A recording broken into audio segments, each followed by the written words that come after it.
Hey guys, and welcome to another episode of Digital Classroom. And Digital Classroom, of course, is made possible by BenQ and Rogue. Now, we are having some technical difficulties. If somebody from Blackmagic is watching or somebody else, please help me out. We're not getting the mini studio to work with Wirecast. I have a new laptop, a new Dell i9, really fast, but somehow, I don't know, it doesn't work. So everything else works, but that means that we now have the audio connected straight into the laptop. So if you hear audio problems, please let me know, because we can't check that here, of course, because you only have one input. So, well, but hey, it's live, you know, that's the fun part. So welcome to Digital Classroom. Let's start with the trailer.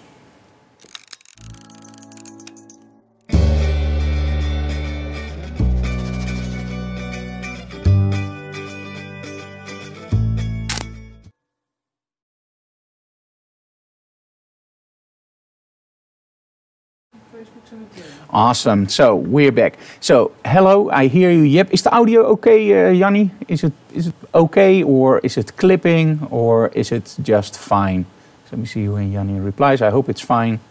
That's the only thing we can't check at the moment. I know it's a little bit soft, but hey, we're working on it. Next time we will have everything up and running. But we just got the laptop in, so I'm waiting for an answer from Jannie if the audio is okay. Here it's okay, cool. Okay, so let's start. Today we have a very special episode of Digital Classroom. Now, one of the things that a lot of people ask me, like, hey Frank, when you're on a trip, when you're on a holiday, how many pictures do you take? How do you edit the pictures? What do you look for in a picture? How do you get certain looks? And the list goes on and on. So we decided, you know what, it would be cool, we're just back from the States, jet lag is gone, well, almost, and wouldn't it just be cool to see what I shoot during a trip? Go through the images, show you my process, why I shot the images like I did it, where I shot the images, give you some tips on the locations, some tips on the viewpoints, and also show you how quickly you can retouch those images.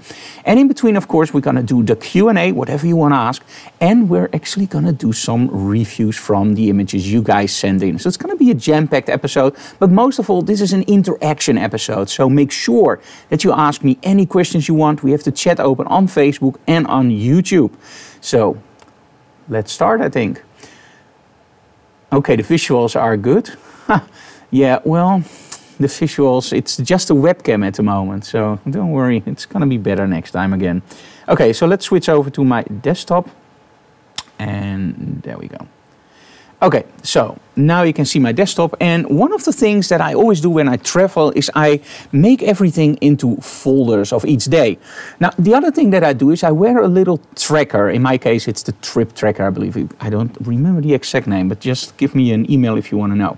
So everything that we record on the cameras is, of course, on a certain date and time.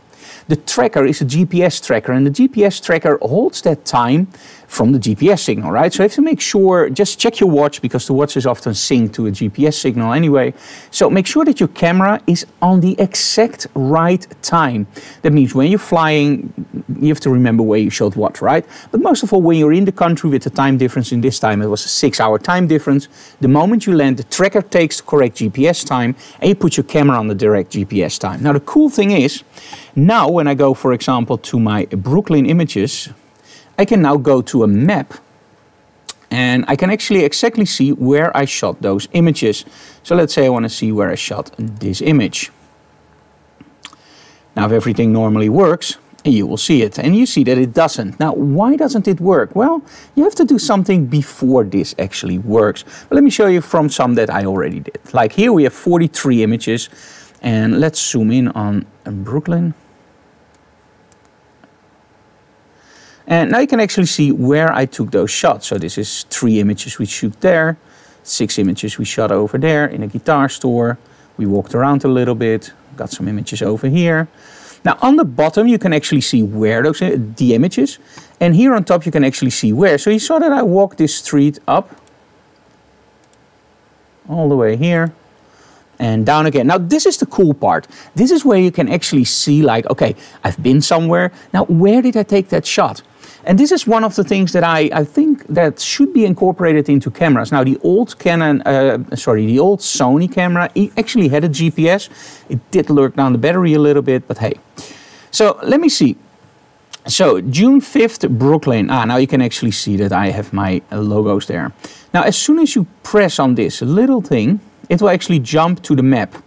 So again, you will see a little bit of a tracker under here. The photo has GPS coordinates. You click and there you go. So how does it work? It's actually pretty simple. Now as soon as you're done with your walk, let me just show you this on where I got it. So let me just drop this down for you guys. One moment, it's on a different monitor. So the first thing I do when I'm traveling is actually go to my raw files, go to photography 2018, travel, go to USA. And now what you see is there's a GPS folder. Now these are the GPS tracker files. So you take them off your GPS tracker, you save them as a GPX file, and now you can actually open them in Lightroom. So how does that work? Well, simple. You go to your map module, you go to your map, and you go to track log. And now you go to load a track log. Now you can just select a track log, and let me just take one. Just open this one. And what you can see now is that this is the whole route that we traveled that day. Now, of course, I want to know which images I shot there. Well, let's say that you're a little bit less organized than I am, and you go like, oh my, I don't know what I did. I have no idea.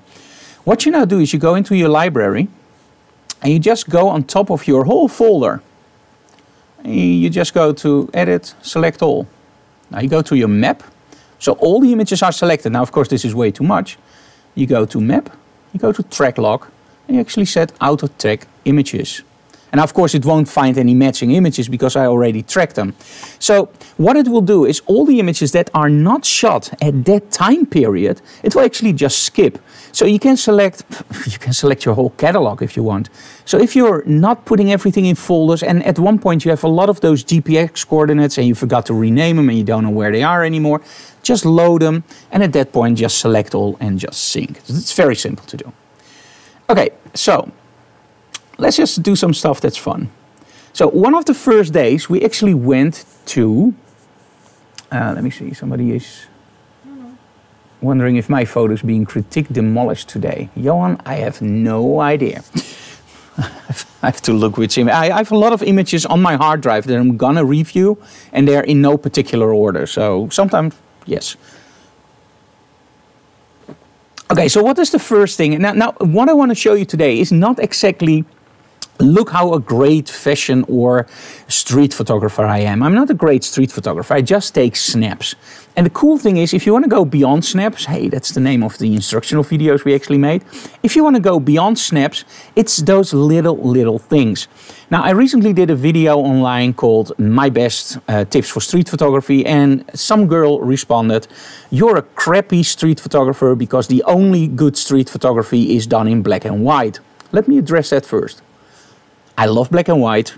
I love color. I don't agree that street photography should be done in black and white. I only agree that you have to do what you like. So, that being said, YouTubers also have feelings. So, let me do. The first day, we went to Kennedy Space Center. Now, this is something that I like. I love hotels. I love the long corridors. I also like to see stuff that I see, like this little bike. And we went grabbed something to eat. Now, all the time, I'm actually trying to shoot stuff. Like, for example, I love this kind of stuff. So let's give this 5 stars. And I actually also like this one. Now, we saw some other cool stuff.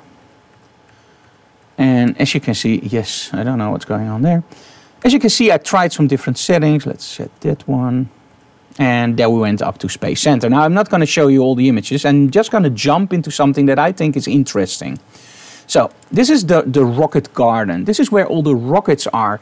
Now, this is a little bit tricky. You can take a shot like this. The only problem is there are a lot of people in the frame. And in all honesty, yeah, it's a little bit boring, don't you agree? It's a little bit like, nah, doesn't work. So what I did is actually go a little bit lower. Now, as you can see here, we're already getting a little bit lower. One of the main advantages of getting lower is that those rockets actually look taller. Now, I tried a few and I was going like, you know what? I brought that Sigma 12 to 24. And this is one of the lenses, in my opinion, you have to have in your kit, in your bag. It's the Sigma 12-24. Now you don't need the Sigma 12-24. You can also get the Sony 12-24. I wish I brought that one with me, but the Sigma is okay. Now, as soon as I got the Sigma, everything became a little bit more interesting. At 12mm, when you go down on the floor, you can actually aim up and have all those rockets in. But this is still, like, you go like, yeah, well, I'm experimenting. So let's give this one 5 stars. I like this one even better. And we tried some other stuff. And of course, it's my family shots, right? Or family shots. It's not really family shots, of course. It's our trip shots. Now, we got this rocket, and the thing with this rocket was there was this barrier around it. And you go like, okay, so the barrier. So how do you take it out? You can take it out, but you can also leave it in. Now, this shot looks bad. But if you go a little bit lower and you angle it, you can actually use that frame to actually frame your shot. So let's give that one 5 stars. So I tried a few different ones, and where I positioned myself a little bit different. Okay, let's skip to a few more. And here you can actually see that. Let me see, maybe this one is interesting. Okay. And of course you go through some other stuff, like this one. I really love this with the 12mm because you really get that high sense of wow. And what I like to do is, what you can see here actually, is get the sun in. Now normally I select this fast, so don't worry if you're a little bit slower. At one point you will actually learn that you have to select fast, otherwise the day is over. Here we got the Atlantis. Now you see that there are a lot of people in there. I don't like that, so I waited until a lot of people were gone and I tried to take a shot. Okay, let's skip. Let's go here. I don't want to keep you guys too long with one setup because we have a lot to do. Of course we brought Nadine with us, and Nadine can never ever sit alone, so she had to be in the tube. So let's just do this also for fun. Okay. Now I want to show you something else. So at one point we actually went all the way to the platforms. And one of the problems, of course, is that you have this little weird outlook because they don't let you out of the bus. It's like you're trapped.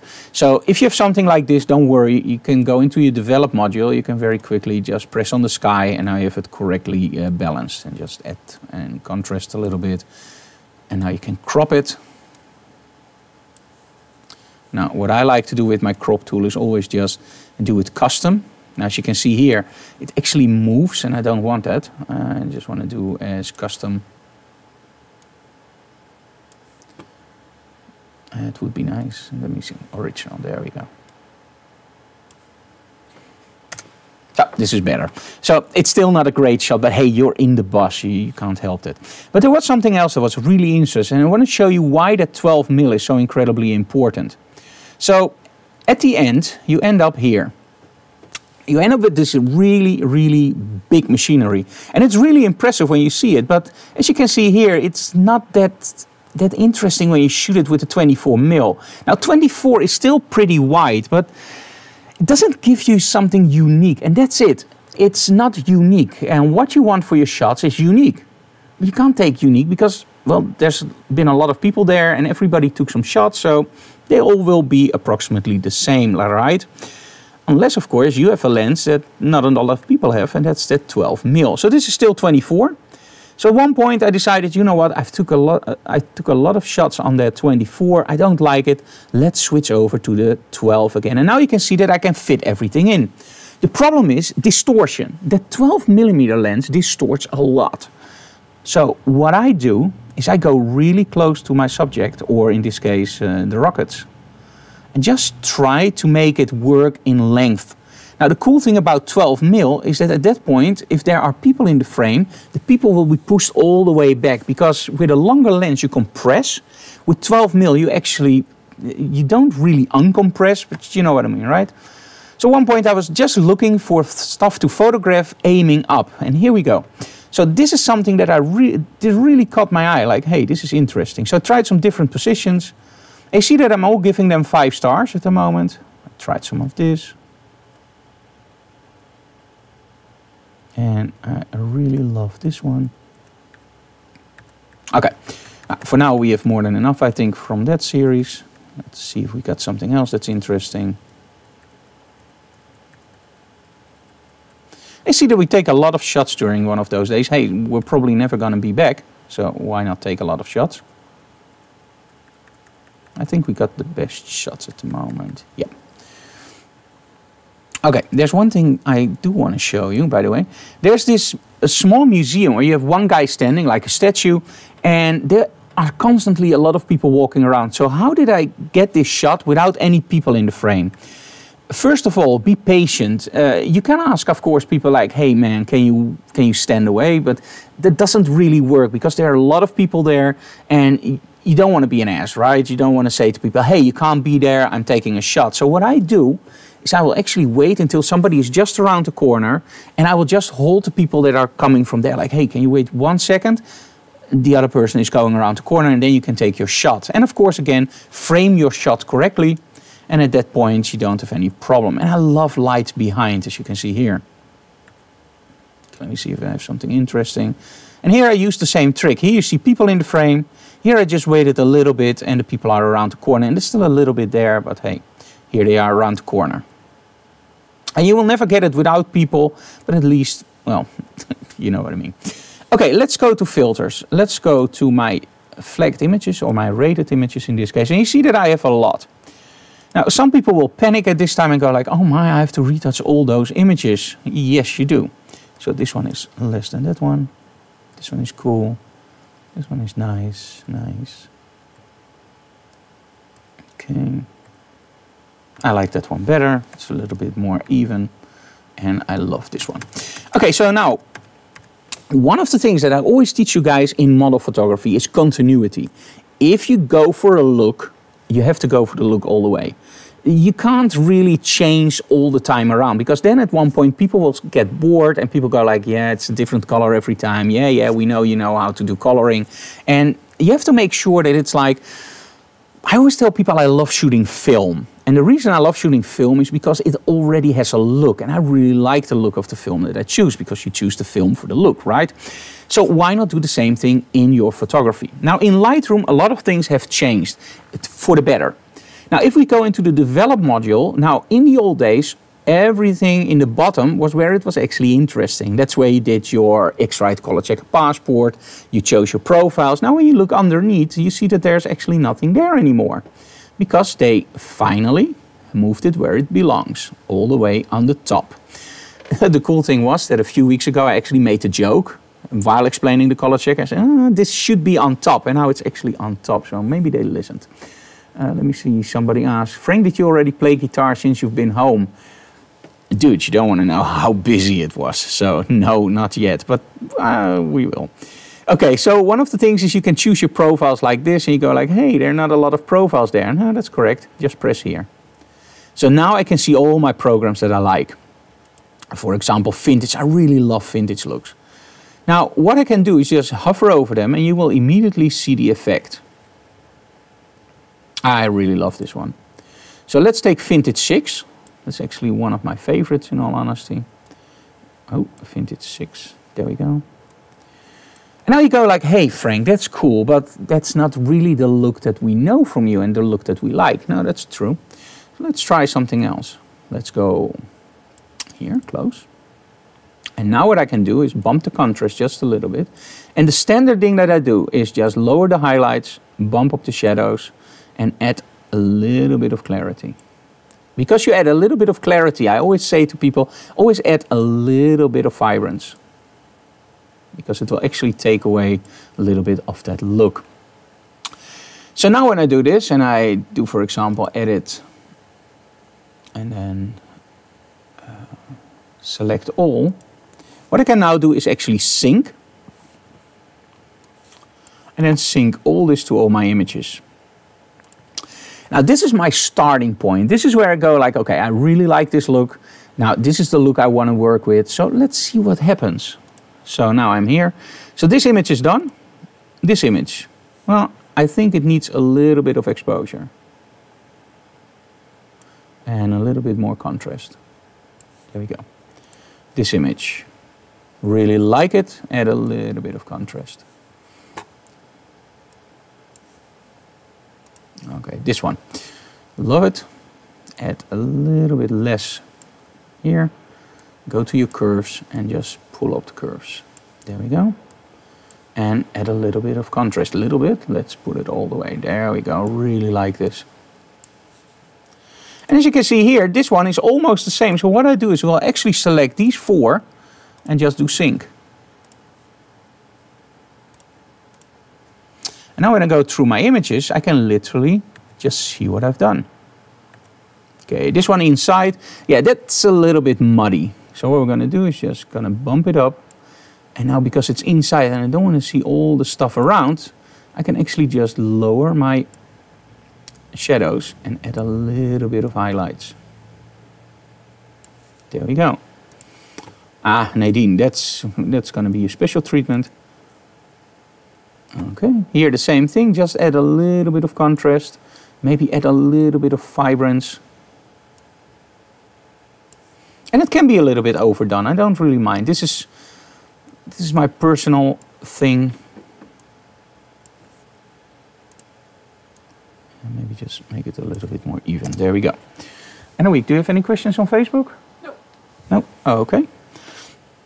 Okay, so the Nadine image, that's going to be a special treatment because that's more like a model shot, right? Now, I don't want to go into Photoshop today because I want to show you that everything also can be done in Lightroom. So the first thing I do is just level the shot. I like a little bit more exposure here. Add a little bit of contrast. Now what you can see is actually that I'm losing a little bit of my... Yeah, there was, by the way, I shot this on a very high ISO. And because I'm adding a little bit of exposure now, you can see that it's really noisy. Okay, so I can now literally just change my vintage look to a little bit less or more, because this is where your amount is. So it's a really cool added feature now. Now, if you still think, oh man, I need a little bit less highlights, you can also, of course, go to your tone curves and just lower the highlights there. I don't say it always works great, but hey. Let's make it a little bit darker. There we go. Now for a model shot, because this is different from the other shots, hey, that's my excuse, I can actually just go into another vintage looks. For example, I can go for a little bit less aggressive. And I like it a little bit more bluish actually. So let's say 9. But let's say you don't really like 9. You go like, okay, it's the closest I have to what I like, but it's not really what I want. The cool thing is that when you go into your curves under here, what you can do is actually nothing, as you can see here. However, press this little button, and now you see linear, but you also see channels. So let's go to red. And let's say I want less red in the shadows. You remember I want it a little bit bluish. Add a little bit of red back on the top. There we go. Now go to your blue channel and add a little bit of blue on the shadows. And maybe take it away a little bit in the highlights. There we go.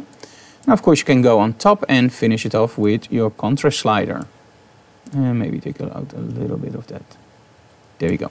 Now the noise, well, you will need an extra plugin for this, or you can just trust Lightroom. And in all honesty, with noise, I don't really trust Lightroom, because Lightroom is okay, but for noise, it's not the best in the world. You can, of course, try the new Topaz, which is really good, or DxO with their DxO optics. But hey, for now, you know what I mean, right? It's getting that look. Because that's what a lot of you guys ask. Like, how do you do it when you walk in New York and that night you have the vlog ready and all the images? Well, this is the trick, that automation. You know what I mean. Right? Okay. Let's go back to library. I want to give you some street photography tips. Okay, so let me see. So one of the things that I love to do is shoot on the street. The street is always interesting. And what I always tell people is, it's actually not fair being a street photographer in New York. Being a street photographer in Emmeloord, that's a real challenge. For the very simple reason, nothing ever happens. Well, things happen, but then you're always somewhere else because it doesn't happen a lot. In New York, I kid you not, you can just put a camera on your neck, just walk around, take a picture every 10 seconds, and you probably miss half. So let me do it fast for you guys. So the first thing that I always look for is weird stuff, debris, some stuff where you go like, hey, this is different. Like, for example, what do you think of this? I love this. Yeah, me too. Okay, so let me just go through a little bit. Normally, of course, I do this one by one, but again, I don't want to keep you guys too long. It's a 2-hour broadcast, but still, I want to do a lot of different stuff. What I always like to do is shoot into stores, as you can see here. Now, a lot of people are afraid of this. Like, they walk around, they walk by a store and they look in and they go like, oh, this is really interesting, but I don't want to take a shot because maybe, yeah, what maybe? What can happen? What's the worst thing that can happen? The worst thing that can happen is that somebody tells you, hey, you can't shoot here. So, thank you, I won't. And you just go. And that's the thing, you have to get over that barrier of fear. Now, trust me, I had the same thing when I started out. I walked somewhere, I saw something interesting, and I was going like, uh-oh, I can't shoot it. Maybe people will get angry. People won't get angry. People will actually take a picture, give a smile, you know, and sometimes they will say, hey, F off. Then you F off. Okay, so this is some guys that were actually doing some stuff, and I kept them in the corner of my eye. I didn't know what they were doing, but I was just going like, hey, this can be interesting maybe later on. Now, one of the things that I do, I don't keep looking at those guys for the very simple reason. At one point they will go like, hey, why are you looking at me? Why, what do you want? So I will keep them in the corner of my eye and will just shoot something else, something that's actually not that interesting, but I just keep shooting. So I found some stuff like this, and in the corner of my eye, you see those guys? You see, they're doing something. So I kept them, and I'm actually now positioning myself on a different position. And this is one of the tips that I actually got from Jay Micel, and it's officially a tip from Robert Desaunaux. Find the stage and the players will come. I really like this location. I have something with zebras and crossings. I don't know why. Same thing with stairs. I don't know, but it just draws my attention. So I was taking some shots of this. So now I actually have an excuse when they ask me like, hey, why are you shooting there? And then those guys came up and I was just going like, hey, this is interesting. Now look at this. This is the shot that, in my opinion, is a killer shot.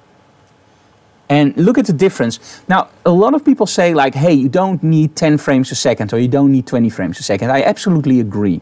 But you do need like 5 or maybe 6 frames a second. Because look at the difference. Here you can actually see that it's tilting over. As you can see here. And you can see her looking at it. Now, this shot, he's actually already having it a little bit more over and she's still looking at it. So both shots can be great. Now this shot, and I just noticed this, has a little bit more motion. So this shot I actually like more. You also see her walking a little bit better. So let's give that a 5. And that's the part that I'm looking for.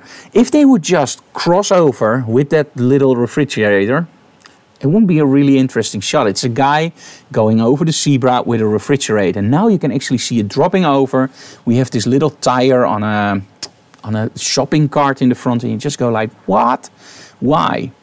Okay, so this is actually also pretty cool because now that's the same barbershop and now he's actually working. Okay, now this is interesting. At one point I had to go. And when you have to go, you have to go. But there are not really a lot of places where you can go. Now, if you don't know where I'm talking about, if you drink, you also have to get rid of the drink, right? And in America, you drink. So, one of the things that I found really interesting is when you go to a restaurant or a store, most of those people will actually be a little bit rude. And if you ask like, hey, do you have a restroom? They always go like, no. Now, my response when somebody says no in a nice way is always like, okay, thank you. But when they say no, I always go like, where do you go? And then they just look at me. And I always go like, if you give me a bad temperament, I will give you bad temperament back. And I always have a little bit of fun with that. So one of the things that I found really interesting, and there's always, if you go to a laundromat, they always let you use the restroom. I don't know why. Maybe it's a culture thing. Most of those laundromats are actually from Asian people. And somehow they're very, very friendly. And it's always, yes, use the restroom. There's only one problem with this restroom. And I'm a big guy. But, hey, I managed and I didn't make a mess. Now, when I got back, one of the things that I found incredibly interesting is actually shooting these kinds of areas. Now, of course, you can take some shots where you see that nobody sees you. So you take some quick shots. And then I actually asked the owner like, hey, do you mind if we take some shots inside? 99.9% of the cases, they say, sure, just shoot. Why is that interesting? Well, we don't have something like this when we're from. And of course we do have stuff like this, but you tell them like, we don't have something like this, because then it makes them feel like they're unique. So they ask you like, hey, where are you from? Hey, I'm from the Netherlands. And you have this conversation. Now, the cool thing is when you have a conversation with somebody, you don't take a picture from a stranger. You're actually taking pictures from somebody you know. And if you're friendly, from a friend. Maybe you never see him again, but hey. I like the close-ups, so let's give that one 5 stars. And I like this. It really tells a little bit of a story, like the ATM and everything in the back. Okay, I like people, as you can see here. So I'm always looking for something like, I really like this, but I wish I would have been a little bit closer. I like reflections, like you see here in the window. You see this guy, you see the streets. Sometimes it works. And I have to be honest, I shoot a lot of those images where it simply doesn't work. And then you shoot one that does work. And that's the cool thing. Remember, I'm now showing you all my images. A normal photographer, professional photographer, will never show you the crap shots. They will only show you the great shots. And today I just want to show you that I also make a lot of shitty shots for the very simple reason. I'm just like you guys. I'm just looking for that shot. Everybody that tells you like, hey, he's not a professional photographer because I only take 20 shots and all those 20 shots are right. Yeah, sure. Forget about it. Okay, I really love this guy just sitting there. Let me just go a little bit further. This was something I did like. Just give it 5 stars for now and I'll show you what I mean. This was some kind of horror candy store. And the police. Okay, let me see if there are more interesting shots here. Otherwise I want to show you what we do with this. I think there was some more. Oh yeah, this is also something that you have to remember. Now, shooting from the car is often regarded as not that interesting. However, as you can see here, if you include a little bit of your mirror, you actually can get a pretty interesting shot. This was actually the thumbnail for one of the videos. Okay, let me see what we found more. I love to do this stuff. I will show you in a minute why. Okay, this was one of the areas where Anouk actually wanted to do some shopping. And she left me. Well, she didn't leave me. But I want to show you the difference between having a longer lens and a more compact lens. Now, when you talk to street photographers or people that want to be street photographers, they always tell you like shoot with primes. Because primes are faster. My opinion is very, very different. Shoot with zoom lenses. Because a 24mm is okay. But if you compress it to 70, look at this. It gets a totally different look. I like this. It's okay to show the scale of something. But this just shows way more chaos. And that's actually what I always feel when I'm in New York or Brooklyn. It's so incredibly chaotic. I hope I pronounced it correctly. Now, the thing that I like is, if I look at these crossings, sometimes I just take pictures there.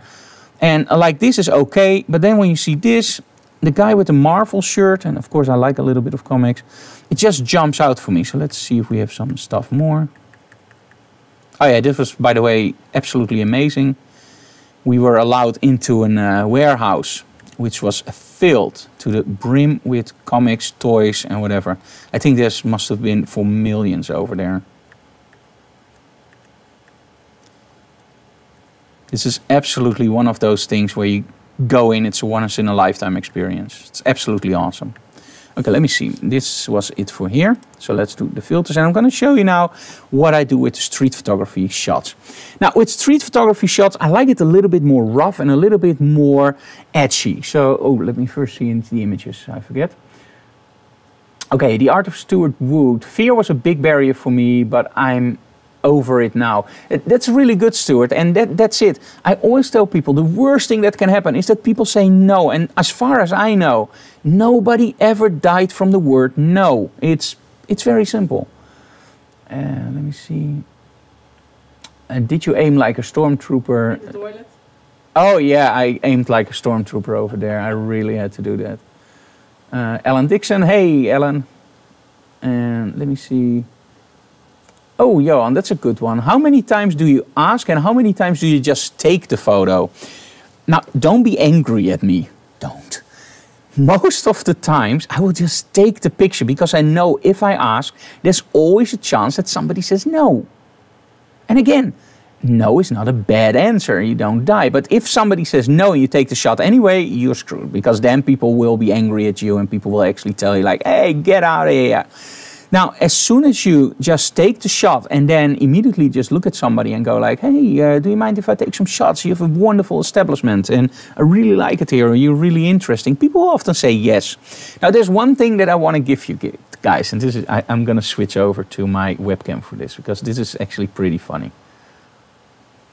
Okay, there we go.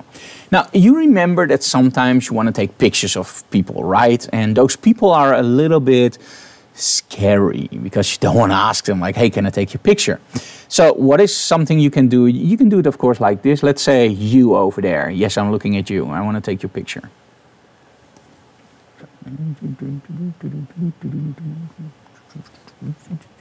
That looks obvious, right? I took your picture. Hey man, why are you taking my picture? Oh, I'm so sorry. You don't want to be there.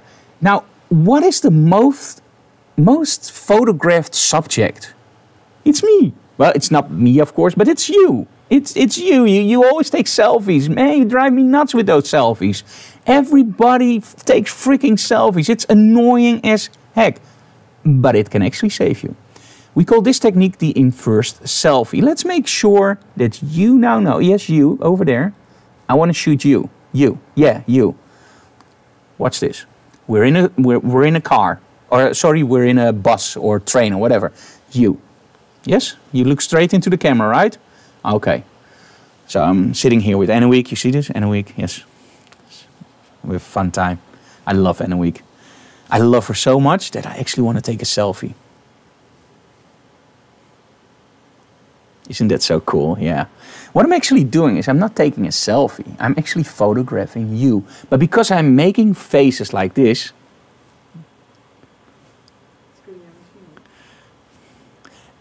now I lowered my camera so you can actually see what I'm doing. At that point, people think that you're taking a selfie. Make sure that you don't have the strobe on. That's a dead giveaway that you're actually shooting something else. And another thing is, if you don't have a camera that can do a selfie, or you have your DSLR with you, so you don't have cameras on both sides, there's another trick.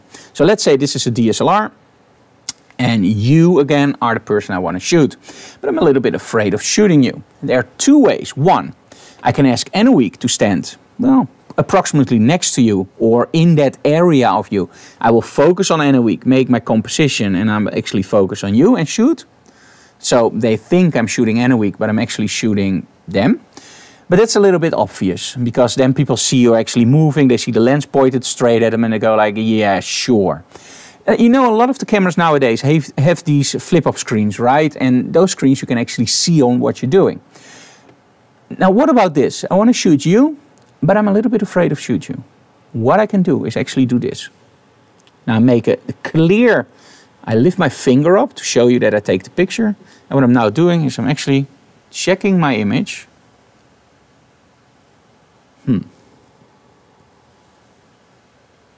Maybe do it like this.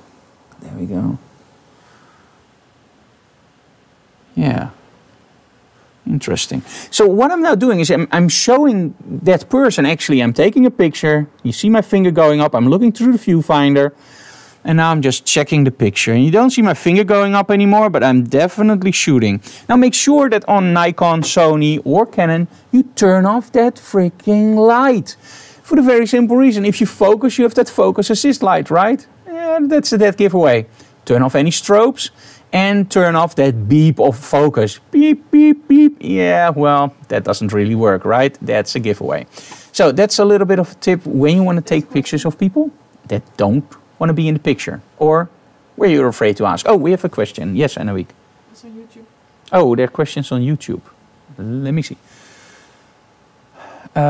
Stuart, do you find people are more likely to say yes or no if you have a larger lens on your camera? Hey, dude. I don't know. I do find it's really interesting that when I shoot with stuff like this, I have a lot less problem with people saying no. And I also have one, it's actually, Anne-Week, can you give me the Yashica over there?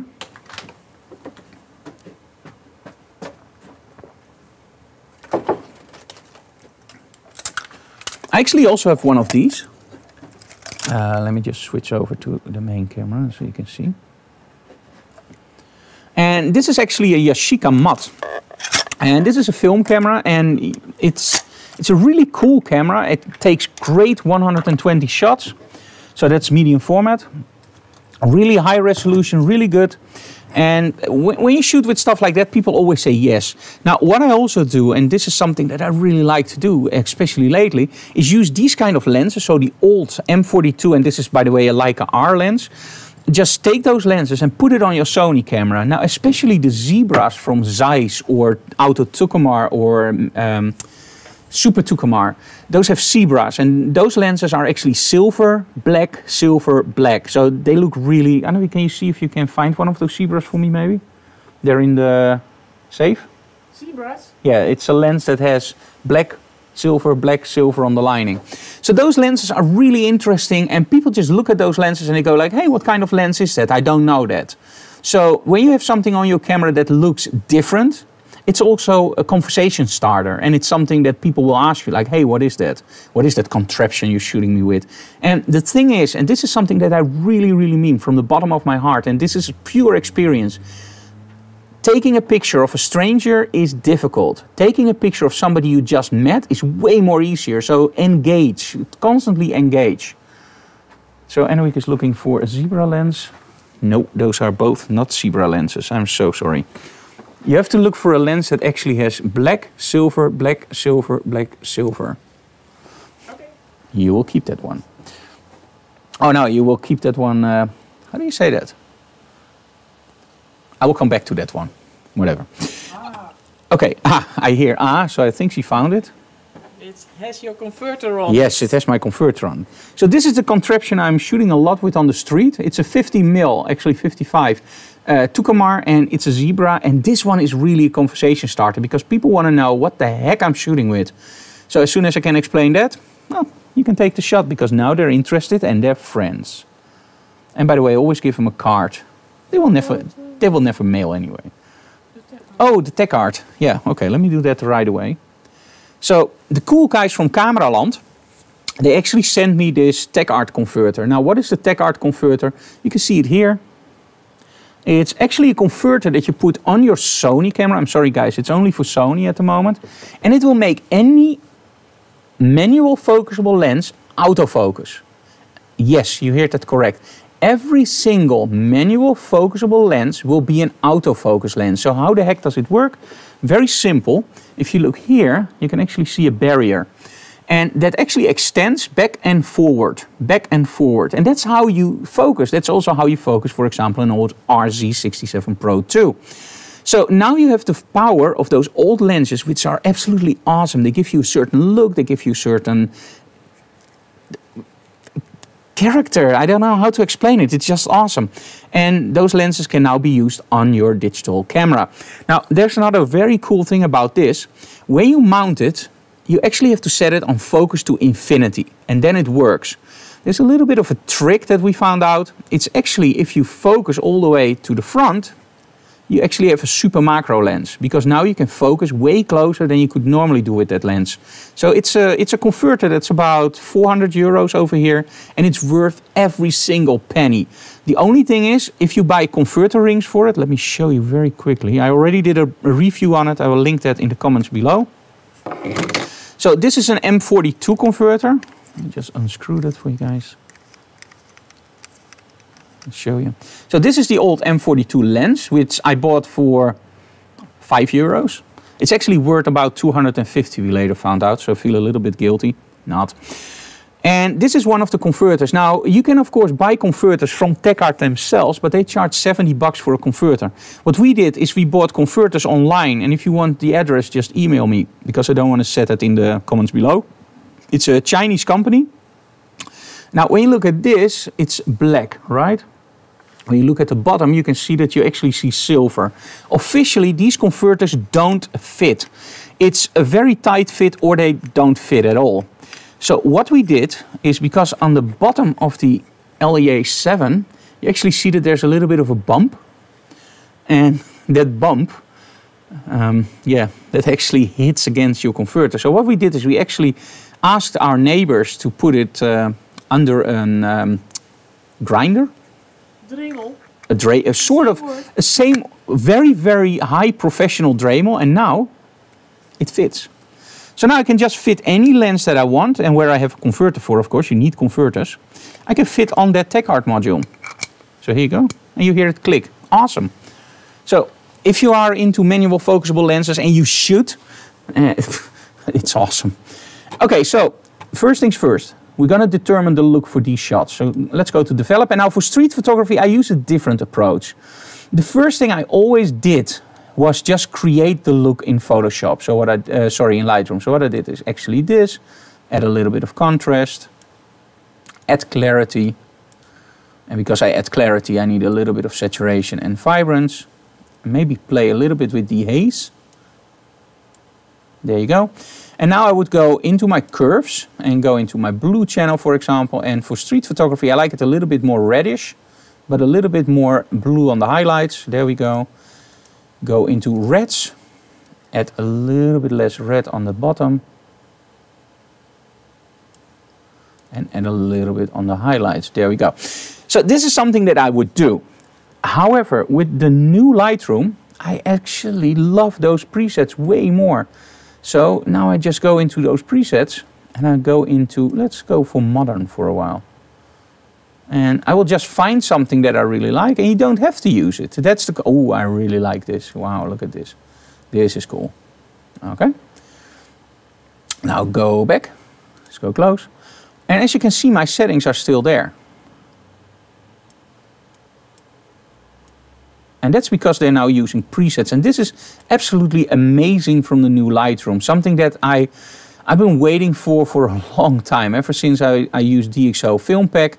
This was without a doubt high on my wish list. Like, oh my, I hope they're really going to implement this kind of workflow into Lightroom. And they did. So now I don't have to use any other software anymore. And don't get me wrong, I still use alien skin exposure and I still use DxO. But when I want to do it fast, and this is the thing that you have to realize, when I'm doing digital classroom or when I'm at home, I have time to edit.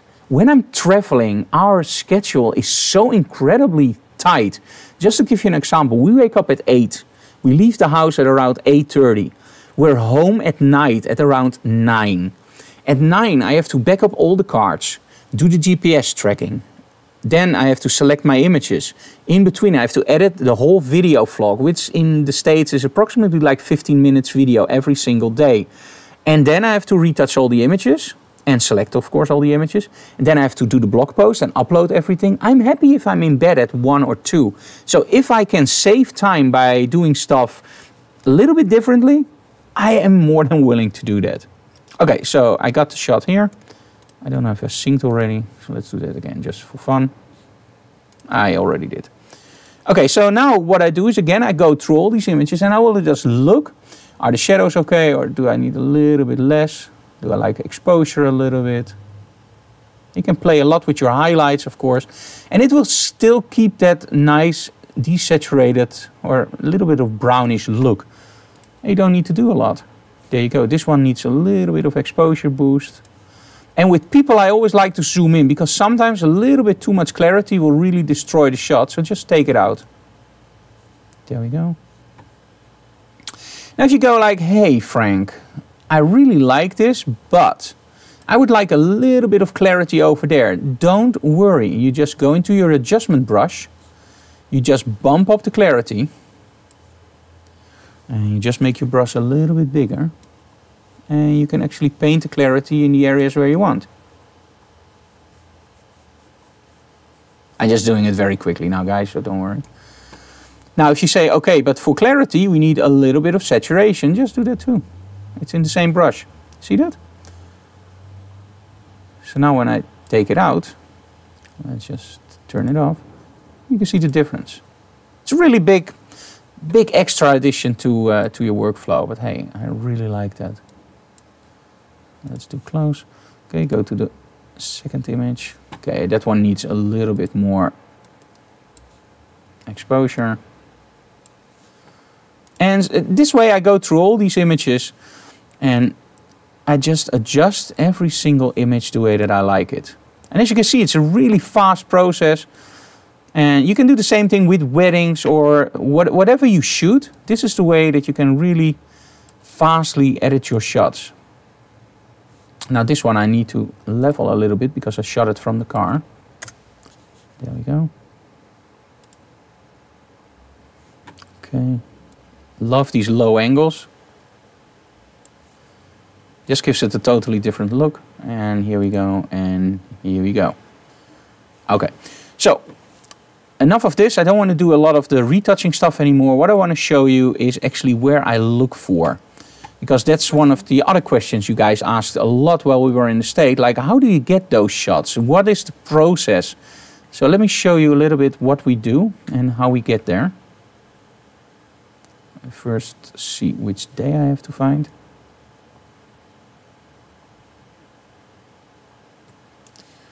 I think it was on New Jersey. Nope. Oh, sorry guys. Maybe it was this day. Yeah, there we go, the street. Okay, we have more questions. I just got an adapter for Pentax K lenses for my Canon. Opens up a whole new world. That's the thing, Stuart. I always say it like this. Think about a family. You have the padre de familia, that's the guy in the front. And let's just imagine this. So let's just go back to my full camera. There we go. So we have the father on the front of the table. He's always right. He's always a nice conversator. He's always in agreement with you. If you ask him like, hey, I really like Trump. Do you like Trump? He will say yes. And he will answer you exactly the way that you want to hear. If you say, hey, I don't like Trump, he will say, no, me neither. And he will give you exactly the reasons that you already have in your mind. So he's perfect. Let's call him a Sony 24-70 f2.8 G Master, serial number, whatever. Those lenses are perfect. And that's the cool thing. Those lenses are perfect. They are razor sharp from the center to the sides. They have perfect color, maybe a little bit too blue, but hey, you can correct that with ease. They have no chromatic aberration. They have no corner softness. They have no light fall off. They're perfect. Now let's go down the table. We have this little girl in the corner. She's a little bit fake. As soon as she sees light, she goes like, I don't want light. One could consider she's a little bit of a gothic girl. She only likes black. And she's a little bit rough. Now go around the table even more. We have this white-paled girl, long blonde hair. She's beautiful. And she has this glow around her. She's like, oh, all ethereal, whatever. You know what I mean, right? All these characters are actually lenses. Believe it or not. This one could be considered that girl that has a little bit of a glow around it. This lens is razor sharp. But it does have a little bit of a glow. Now, when I take a Zeiss Netar lens, it's an awesome lens. It's razor sharp. But it has a little bit of a weird yellow tint to something. And that's because some of the lenses actually in the old days were a little bit radioactive. And that actually discolors the lens. Now some people will put them in the, how do you call it, in front of the window. And they will just turn it around and the UV lighting will actually take away a little bit of that yellowness. But I actually like it in the shots. Now, the weird thing is, I once explained it to somebody and he said, you're absolutely right. I said, what is the first thing you do when you take your image into Photoshop or Lightroom? What I do, and I always do this, I create a little bit of a vignetting. If I have the time, make the corners just a little bit softer. Not a lot, but just a little bit. And I will change the color slightly. So I have this perfect lens that actually has no light fall off, so no vignetting, which has no corner softness and has perfect color. The first thing I do is change the color into something a little bit more vintage, and not a lot, but a little bit. I make a vignette, so light fall off, and I actually destroy the corners. So why not just start with these lenses? The coolest thing is this is, let me see, a 1.8 55mm. If you buy something like this on the market, you will probably buy it including the camera for 10 euros. If you buy this one in the shop, you will probably pay for a quality like this, because don't get me wrong, these lenses are really good. You will probably pay around 500 euros if you have a comparable lens in nowadays. The only difference between these lenses and nowadays lenses is that the coatings are nowadays a lot better. That actually means that you have less lens flare. But hey, I love lens flare, so that's why I actually want to use those lenses. Okay, let's go back to Lightroom. Oh, we have more people. You brought the Sony for Photoshop World, of course, but how many other vintage cameras and lenses did you bring this trip? The only camera I actually brought with me was the Leica R4. I actually always have the Leica, almost always have the Leica with me. The lenses I have on it is a 50mm Summicron 2.0 and a 28mm 2.8, I believe, and a 135, and I also have a macro now, 100. But what I brought with me was the 50, 135 and 28. Now the cool thing is I can use those lenses on the Leica, but with the converter I can also use those same vintage lenses on my Sony, and that means that I don't have to travel with extra lenses. Now what I will do always is bring the converter with me for M42. So I will bring one M42 lens with me. The reason is very simple. I once bought an M42 lens on a flea market in America, and I didn't bring a converter. So I was going like, oh, I really want to know how this lens works. And I didn't bring a converter. So hey, that sucked. Okay, let me go through these images. Now, the thing that I do is when I walk the streets of New York, I will always just keep looking. I will shoot people and I will think about stuff that I found interesting. Like here, let's go all the way to Avenue. I focus on people. I see what people are doing. And sometimes we have a lot of fun. This is actually a friend of mine, so that was staged. And zebras are awesome, just crossings. You see how often I am at zebras?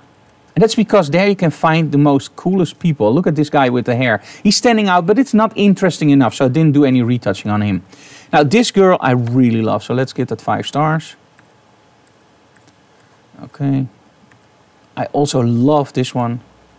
I like to zoom in on people that are crossing, because then you have again that really chaotic feeling. I want those yellow caps in. That's not hard to do in New York. And let me see, I love the dog here. I like the reflection here. All the dogs. Now let's take that 5 stars. Oh, by the way, this is the tracker I'm using. It's yeah, it's that one. Sorry. Okay, I really... Oh, there's a link in the descriptions. Okay, I really like this. Let me go through. And you see that I'm shooting like in motor drive. So when I see something interesting... Oh, this guy, this was awesome. I have to tell you about Shumi. I believe he's called Shumi.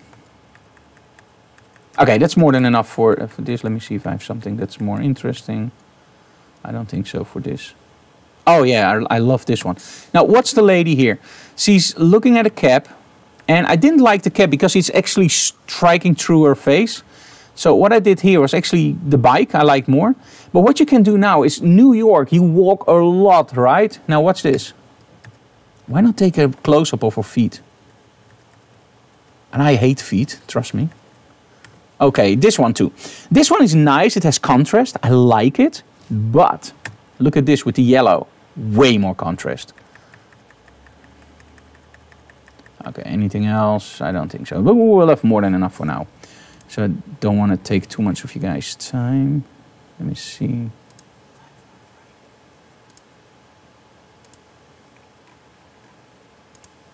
We visited another comic book store. Also those big, oh man, I love those. This is Anthony's, highly recommend them. Okay, so let's go to these shots, but first let's take a little bit of a break. And in the break, I'm always showing you something that I think is interesting. So let's do a video on behind the scenes in New York, or beyond snaps, I mean. There we go.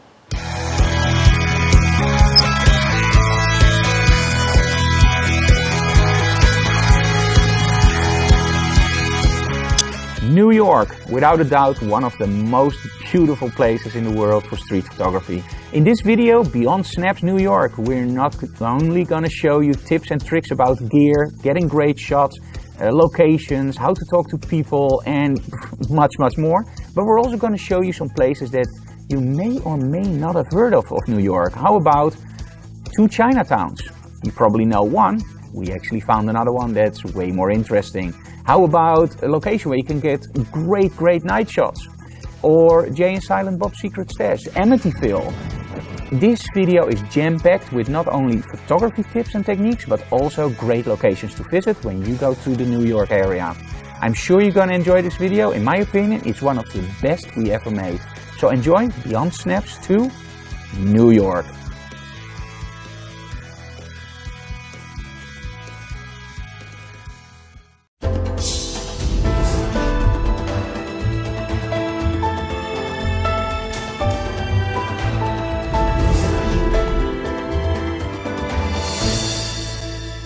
Hey guys, my name is Frank Doorhoff and I'm a fashion celebrity photographer based in the Netherlands. But most of all, I love teaching you guys about photography. Now, what is the main ingredient of photography? The model, of course, your camera, but most of all, lighting. Photography is painting with light, telling your story with light. And so light is the most important thing in photography.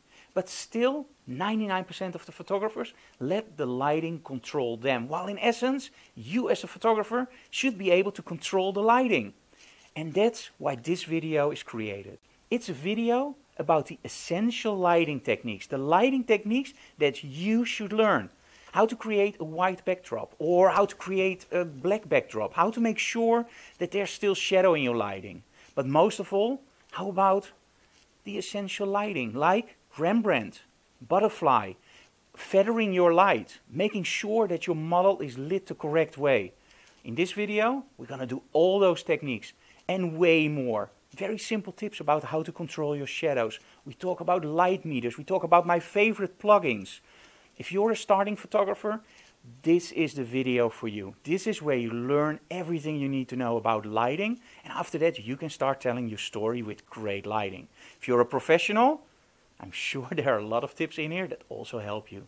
So enjoy our new instructional video, available now.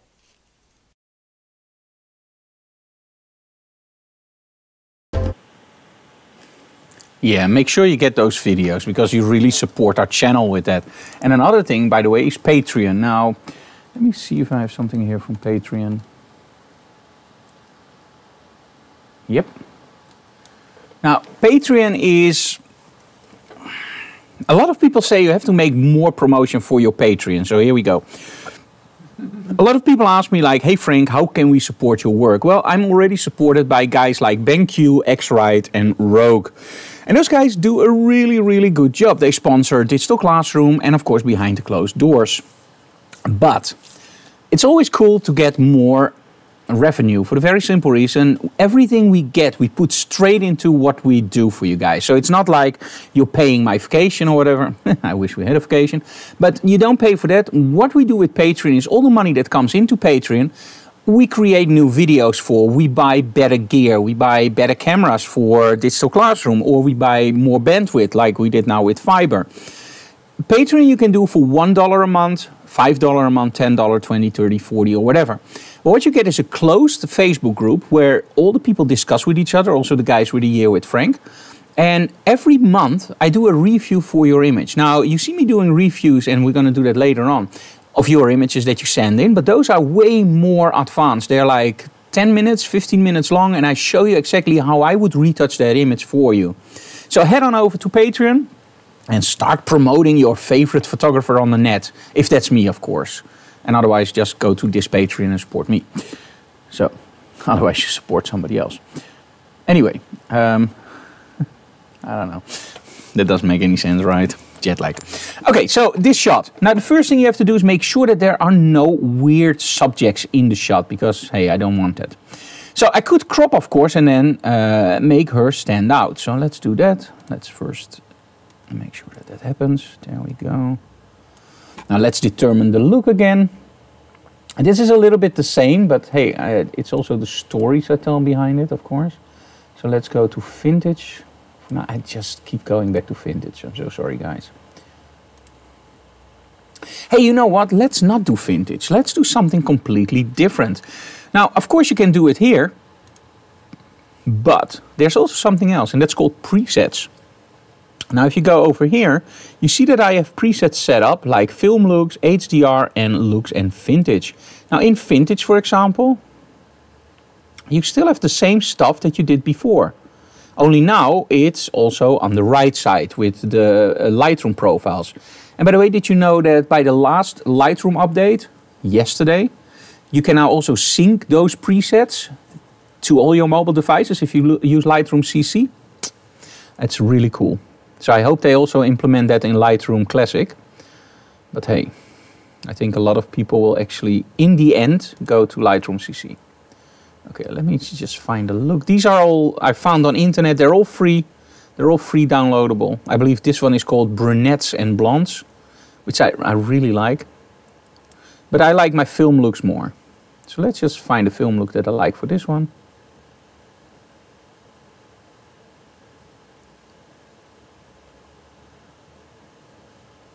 And no, it's not what I want. There we go, I like this better. Only I don't like the vignetting in this case. So let's just go down and let's take the vignetting out. Maybe a little bit in. There we go, but I like the look. Okay, go up. And now actually erase the shadows. Okay, highlights a little bit more toned down. And add a little bit of clarity. Play with your dehazing. Not too much. Often a little bit of a plus can make it a little bit more pleasing. And add some vibrance or take it out. Now if you go like, hey, I really like reds. I want reds to pop. That's no problem at all. You just go down. And you go to red and saturation. And now all the reds in the shot, like look at the bag the lady is holding in the bag. You see that I can actually now pump that up. This is way too much, of course. And often I also take a little bit of orange. But then I desaturate the yellow slightly. And what you can even do is change the hue of yellow. So it gives that little bit of an old vintage look. Now, you have to look at the hair for the lady. You see that it's turning a little bit more towards that dark orangey look. It's the hair over here. So when you change that yellow, the hue, you can actually get a little bit more of that vintage look in. There we go, I really love this. Okay, now what I do is select all my images and sync. Now watch out. The thing that I have to beware of that I don't crop. And I don't do spot removal, by the way. So synchronize. Okay, and now if I'm lucky, all these shots will actually already be the way that I want it. And again, unclick original and just do this. I love the dogs here. Just bump the exposure just a little bit. I really like this shot. Now some people will go like, hey Frank, these shots are not nice or whatever. Remember that it's all personal. I like the shots for a certain reason. I don't live in New York. I can imagine that somebody who lives in New York goes like, dude, I see this every day. Show me your flat landscape. I see that every day. There we go, love this one. Looks like the guy from one of those tech channels. Okay, so I want to tell you about Shumi. I hope I pronounced his name correct. Otherwise, sorry Shumi, although you're probably not called Shumi then. But I was shooting on this zebra. And again, I always love to see the zebras. And this guy came up to me and I was just shooting him. And he just came to me and said, hey, why are you shooting me? Now, the cool thing is, never ever say, oh, sorry. Always go like, hey man, I love your glasses. So I always find something interesting in somebody and I shoot it. So I never have to lie. I never shoot somebody that's, and don't get me wrong, sorry Shumi, I never shoot somebody that's normal. Now, I don't want to say that the people I shoot are not normal, but they always have something like, or a big beard, or glasses, or a big ghetto blaster on their shoulders, or whatever. But there's always something that catches my eye. So as soon as somebody asks me like, hey, why are you shooting me? Man, I love your glasses. And he said, hey, you have a weird accent. Are you from the Netherlands? I said, yes. And he started to talk in Dutch with me. He works at B&H. What a coincidence. And he's actually from the Netherlands. Although he lives in, I believe in New York for a very long time now, but he still has families in the Netherlands. So we talked for about, I think, 15 minutes or so. It was really nice meeting him. I gave him my card, and this was one of the guys, I think because he works at B&H, so he's photography related at least, who actually mailed me, hey, can I get the shot? Sure, just give him the shot for free, of course. Okay, so these shots I really like, and this is what I do on the streets. I really like to find it as fast as possible and create something interesting for you guys. And again, you may or may not like the shots. It's not about that. I just wanted to show you the workflow very fast. Now, another thing that you can do, and let me just go here into some other shots. Let me go to June 9th. Okay. So let me go really fast through these. This is flea market. Now, a lot of people ask me like, hey, Frank, why do you always go to flea markets? Because I go a lot to flea markets. One, where do you think I get these lenses? And two, comics. And in New York, it was no exception. This is a flea market very close to our house, which we rented. So let's just do this. I'm going to show you a different workflow now. But I first have to select some images. Really love that guy. I love the close-ups.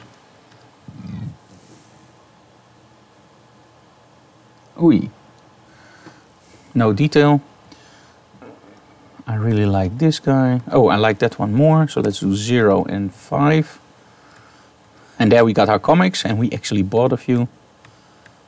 That's always a problem. We always carry back way too much stuff. Now this guy reminded me of, I don't want to say it, but an adult movie star. I'm so sorry. Just one of those guys. I love that one. Okay, let me see. Okay, I want to have something with color in to show you. He wasn't having a good time. We found B.A. Baracus. I love this one. Okay, that's enough for now, I think. Let me just go here. I love that one.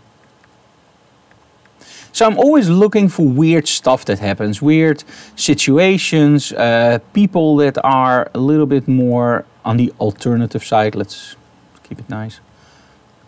Look at this junk. It's. Oh, by the way, I do want to give you one tip of piece of advice if you're a shop owner, and we found it out recently again. When I go into your store and I ask you, hey man, can I take some pictures? Never ever say no. Nowadays is an internet age. That means that we do a lot on internet. That also means that when you are running a store, you want to have advertising. Now, of course, you have Google Places, you have Google Maps, and you have your advertising online. Do remember, and always remember, that people will find images online and reviews online. If somebody tells you, this is a really cool store, you have to go there, people will go. If somebody tells you, this is a really shitty store, a lot of people don't realize that those reviews are actually read. Because when I'm in New York and I want to go to a comic book store, the first thing I do is go to Google Maps, type in comic book store. And I will find reviews and stars. Now, all the comic book stores I went in were very friendly. And I asked them like, hey, do you mind if I take some pictures? Sure. Take some pictures, no problem at all. There was one comic book store where we came in, and I don't remember which one it was. And even if I did, I won't mention it. I came in. The guy was a little bit short, let me put it that way. And he was just complaining, like, I was looking for back issues, those are older comics. Yeah, we don't have those, and we don't sell them because we are a small shop and we can't hardly survive, and it's terrible, and blah, blah, blah. He was very negative. Now, the first thing you have to do is never be negative to a client or a customer, for the very simple reason, if you tell them that you can hardly survive, I'm not really investing in your shop because, well, with comics, of course, you just invest, but hey, you know what I mean, right? So he was very negative, like, oh, there's no growth in comics anymore, we don't sell back issues, blah, blah, blah. So at one point I found 2 books that I wanted, so I gave him my money. And after I gave him my money, I asked him, like, hey, do you mind if I take a picture in your store? And he said, yes. I said, and I was actually a little bit flabbergasted, like, yes, I can take a picture. No, you can't. I was going like, why not? He said, I don't want any pictures taken in my store. I said, okay. He said, why? I said, well, I have, and then everything combined, we have like 500,000 followers. Like if you combine Google Plus with YouTube, with Facebook, with everything. So I just threw it out like, hey man, we have 500,000 followers online, and you don't want to have me to picture take it, no problem at all. I won't take your pictures. Oh, well, you can take one picture, so choose wisely. And I just looked at him and said, dude, are you making a joke with me? Are you just kidding with me? He said, no, one picture and then you're out. I said, you know what, I'm not going to take a picture. He said, yes, please do. I said, no, I'm not going to take a picture. And I walked away. The moment I walked out, I told Anna Week, this is why this shop will not survive and will be very small. The next door, really nice lady, we talked to her, can I take a picture? She said, please do. This is the tag you can use on Instagram. This is the tag you can use on any other social media. And please tag us. And then I just asked her out of curiosity. I said, why are you so with those hashtags? She said, dude, we've been here for 15 years. And ever since we gave people permission to shoot and hashtag, this shop has exploded. And you know why? Because photographers take good shots. And photographers know what to shoot. They upload it, they hashtag it, they have a lot of followers. And at that point, your shop will grow. So remember that one if you're an entrepreneur. Oh, I missed some questions. Sorry, guys. One moment, let me just scroll up. And sorry, I also give some other tips in between, but that was just something that caught my eyes. Okay. Trevor, how do you judge exposure in Lightroom? I often set an exposure I like, and the next time I look at it, I want to change it again. Oh, I know that feeling. Get a good monitor and calibrate it. We use the BenQ monitors, and I can highly recommend those monitors. Make sure you calibrate them, and then just set your exposure in a normal, controlled environment. And that's the trick. If you have a non-controlled environment, let's say you're in your living room, and it's dark at night and you do your editing, I'm sure that at that point, you will actually add a little bit less exposure than during daytime. So what we do is BenQ actually delivers hoods on their monitors. Let me just show you very quickly. So there you can see my monitor, and it has a hood. And that hood is for free. So, oops. Let me aim it at me. There we go. So, this is why I hate working with webcams. But hey, again, we didn't get everything to work before Digital Classroom. Sometimes it's just haunted, I think. There we go, that's better. There was a Casey Neistat maneuver, you see that? Awesome. So, and at that time, when I calibrate my monitor and I am in a controlled environment, I will actually just set my exposure, and it will be right all the time because my exposure on my monitor looks the same every single time. So make sure there's no direct light hitting your screen, and make sure you calibrate. That's the cool thing. Calibration really helps. Okay, somebody else says, Trevor, what works for me is not directly edit the photos, but wait for an hour and then edit them. Then after another hour, come back and see if they still changes. That doesn't work for me.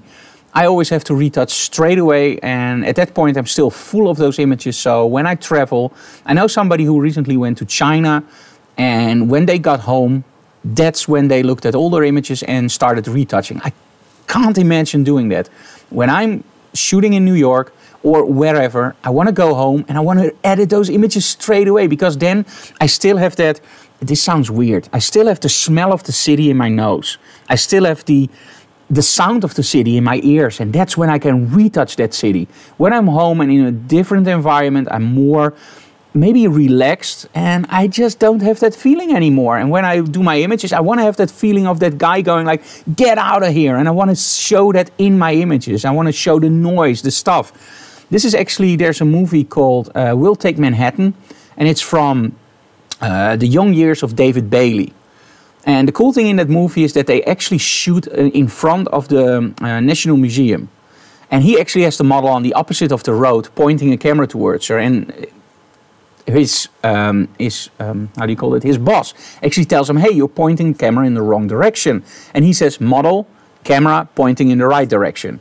And then she says, no, it has to be in front of this museum because that's the technology and the art. And he says, no, because over there you can smell the city, you can hear the city, you can see the drunk passing by, you can see twist above.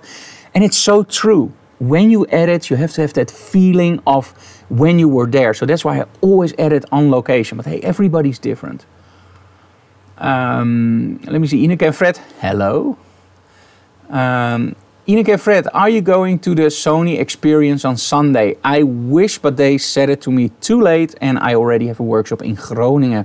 So I can't do that, so sorry. Good question. When do you stop with tinting? Your eyes get used to what you're doing and later on you think it was too much. How do you know that? Yes, sometimes you overdo it.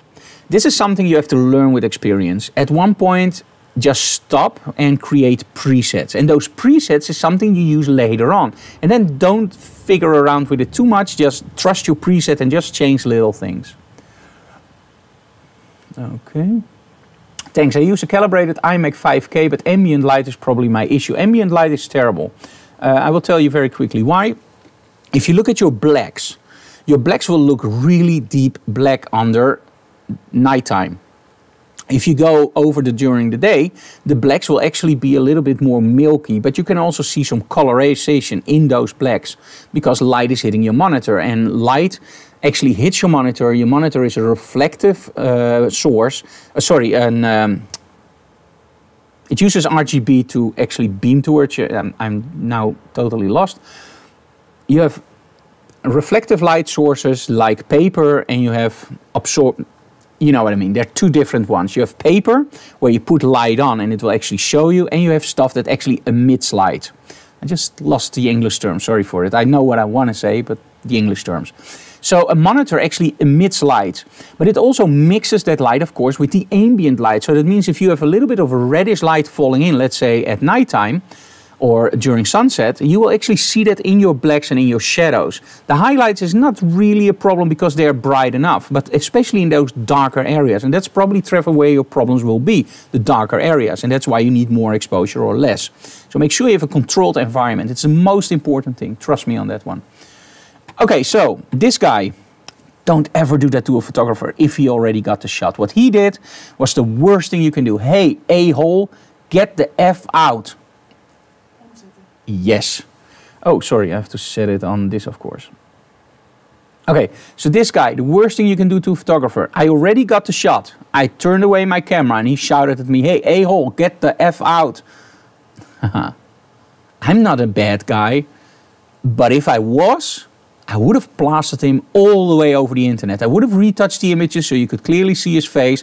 I would put a line by it like, tips for street photography. Some people are a-holes. Now again, I'm not like that, although actually now I'm doing it, but you know what I mean, right? It's for educational purposes. So anyway, so don't shout at a photographer. So if you one day are being photographed, don't shout to a photographer, just nicely ask him, hey dude, can I ask you something? I really don't like my picture being taken. Can you be careful with the picture? Because you know you already got it. But if you ask him nicely, can you be careful with the picture? Pff, no problem at all, of course, dude. So let's give him 5 stars. Okay, let's do filters on rated. So another way that you can do is actually select all your images. And now in Photoshop Lightroom, in Lightroom, what you can do is, let me first do a quick retouch. So of course this one, I like more shadows. I just love this guy. He was really nice. When he did see me shooting him, he didn't make a fuss, he just kept standing there.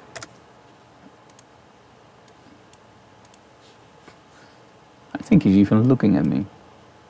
Yep. Okay, let's go very quickly through those images. Here we go, I need a little bit more shadow here. We actually found out why these heads are pointy, because he was actually setting up the tent and his head was underneath. I don't know if it's really supposed to be that way, but hey. Okay. So what I'm now doing, and what you can now see is actually why this workflow is a little bit more tedious. I'm doing exactly the same as I did before, but now I'm doing a pre-retouch. And again, we found B.A. Baracus. If you're watching, that was just a joke, my friend. Hey, he's bigger than me.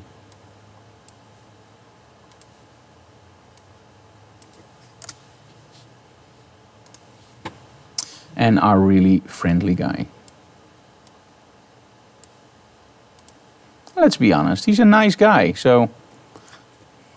not a nice guy, but he looks nice. Why was he angry that I took his shot? No reason for. Doesn't look weird. There we go. But he is enjoying his lunch. Okay, select those images. Now what you can do is File. And of course you can export it, but we don't want to do that at this time. You can export with a preset, but you can also go to Plugin Extras. And for example, transfer to Luminar, Aurora, or Optics, or DxO Photolabs, or Luminar 2018. However, there's another option, and that's Edit. Oh, sorry. Photo. Edit in, and now you can see a sort of plugins. So now I have all these plugins over here. So let's go to exposure 3. So what you have is you have different ways of doing this. So the first thing is some programs you find in plugin extras like Aurora, Optics, Photolabs, and Luminar. The other ones you have in Photo, Edit in, and now you actually go to exposure X3. Now exposure X3 is of course alien skin exposure. No, I do something wrong, I think. Let me do first this. You have to be in library and you have to be in grid mode. So all of the images have to be selected. So now it works. Edit, edit in. I always make that mistake. It's weird. If I select everything, just edit everything. Okay, now the first thing you will see is popping up. Edit a copy with Lightroom adjustments. Edit the copy or edit originals. Now this time, let's do Lightroom adjustments and edit.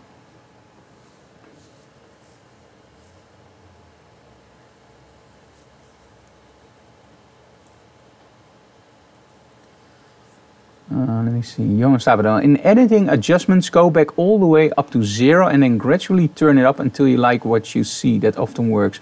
Yeah, without a doubt, I always do that. I will simply just, and I do that same thing with, for example, when I do skin retouching. I do it first on full blast, 100%, and then slowly from 0 on, just build the effect up. Some people go from 100 back down, don't do that. Go to 0 and go up. That works way better, and at first I also did it 100% and then going down. And I found out that I always ended up at 100%, but when you start at 0, you actually end up at 50 or 60%. So that's a way better way to do it. Okay, let's see. And you see how long this already takes? And that's because it's now creating TIFFs from everything. And this also takes up hard drive space. The cool thing about doing what I did in Lightroom is that this time I didn't have any hard drive space left. Lost by big TIFFs, because I always export TIFF, Adobe RGB 16-bit. So one of those files is actually, don't be alarmed, it's like 250 megabytes. That's a huge file size. And when you do 300 images, that takes a lot of space on your hard drive. Now we travel with these.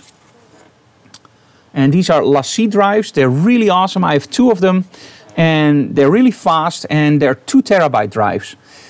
But why store all that information on that drive if you can just use Lightroom, store those settings, and then when you're home, you select all your images and you do export to TIFF all at once. So you don't have to wait for it, you just do it. Now we're in alien skin. So let's just take that here. There we go. So I have all these images. So now the only thing I have to do is actually go to FD. And let's make it, no, I'm not going to do black and white. There we go. I love this look. Film look 1. Now I can actually see a before and after. Love it. And at that time I will just say do them all.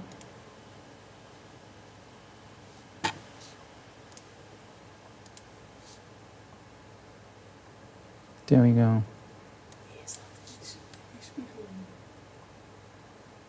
And now he keeps asking me something. Who is that in the mirroring? This one?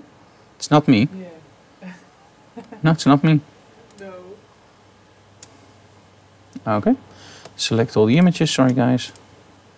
When Anouk asks something, you always have to answer. I don't know why he doesn't want to select all. Okay, then we do it this way. Select all. And at this time, we just say save. Now you see the time that I save by doing it all in Lightroom. Now when I'm home, I always use alien skin exposure for the very simple reason. I absolutely love alien skin exposure. The looks are amazing, they're really cool.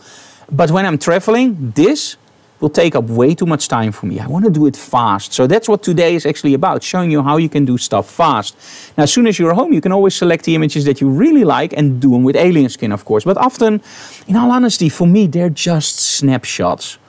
And maybe my snapshots are a little bit better than your snapshots, but by giving you all those tips today, I hope your snapshots can also be better. And others, go to Beyond Snaps New York. That's a really cool video.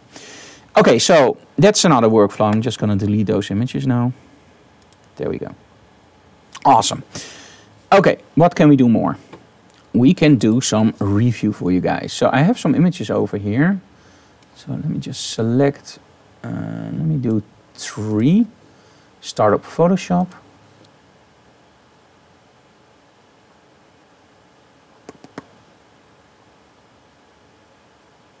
Okay, and just drag them in.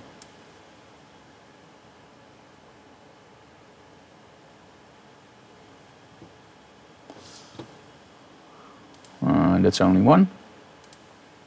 That's not what I wanted. That's also not what I wanted. Oh.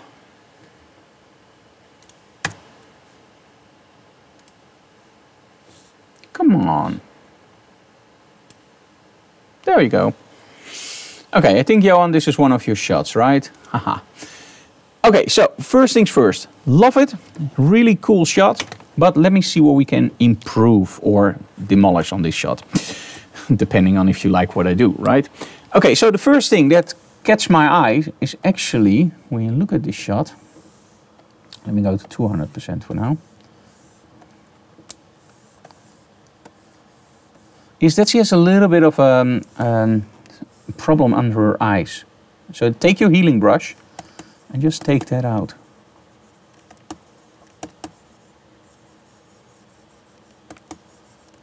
There you go. I'm doing it a little rough now, so don't worry. Normally we're much nicer, of course. Also, fill up some of these holes here. There we go. Now, if you want to make it smooth and you don't want to use any filters, what you can do is take your clone tool, put it on a really low opacity, like 12, and just massage those little problems away. It's really easy to do. There you go. Okay, now just take a dodge tool and just open up the eyes a little bit. That looks nice. Fit on screen. Okay, that's better. Now, it is a cool shot, don't get me wrong, but I think it needs a little bit more extra. Now, as you can see here, she's using something like a little bit of a fur, and it gives me the idea of old-fashioned Vikings or whatever. So what I will do is go to Filter and Luminar, and what I will do, by the way, is just duplicate layer, Filter, Skylum, Luminar. And I really like Luminar. Luminar is one of those software packages where you at first go like, ooh, how does this work? And then you go like, ah, this is how it works. This is awesome. So what you can do is you can build your own presets. So let's go to my customs. And what I did is I already have some presets in here, so I can just go through these presets. I wish they would make a preview when you hover over them, like Alien Skin. This is where Alien Skin just absolutely rocks. So if you don't have Alien Skin and you don't have Luminar, it's always difficult for me to advise which one. But if you're totally into film looks, without any doubt, get Alien Skin. When you want to have more options, I think this one is pretty good. Luminar is absolutely awesome. Okay, there we go. I like this better, but I don't like the look. If I think Vikings, I more think a little bit bluish. So let me just translate that back to the image. So go down. And now the cool thing is with photo filters, you can actually change the whole look. So let's say we're going to change the hue to bluish. That's more reddish. There we go, that's blue.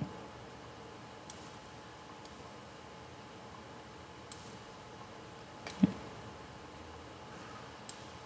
Or darker blue, what should we do? Let's go for darker blue. Makes it a little bit more magenta, but hey, this is better.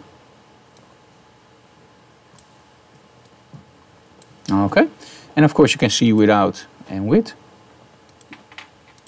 Yeah, really like this.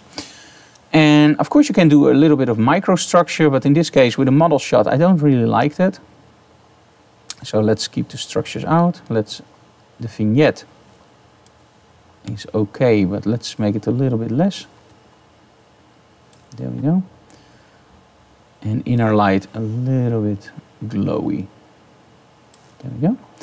Okay, now go down and you can play a little bit with the matte look. It's in this case, no, don't. Okay, and here comes the trick. Now, when you go to HSL, this is a very, very powerful tool. HSL is hue, saturation, and luminance. Now, hue is, of course, very simple. It's the reds you change to other colors, right? Towards green or whatever. Saturation is the saturation of that color, and luminance, and this is the trick, is actually the brightness of that color. Now, when you lower the brightness of that color, look what happens to her face. With faces, I absolutely love to just boost it. Saturation, you can go up or down. And in this case, I think I want to go down a little bit. There we go, for a little bit of a desaturated look. And the greens, of course, we have to pop a little bit. But also the greens, you can use your hue to make it a little bit more yellow. There we go. So now we have a before and after. And I really like that this pops a little bit more. So just press apply.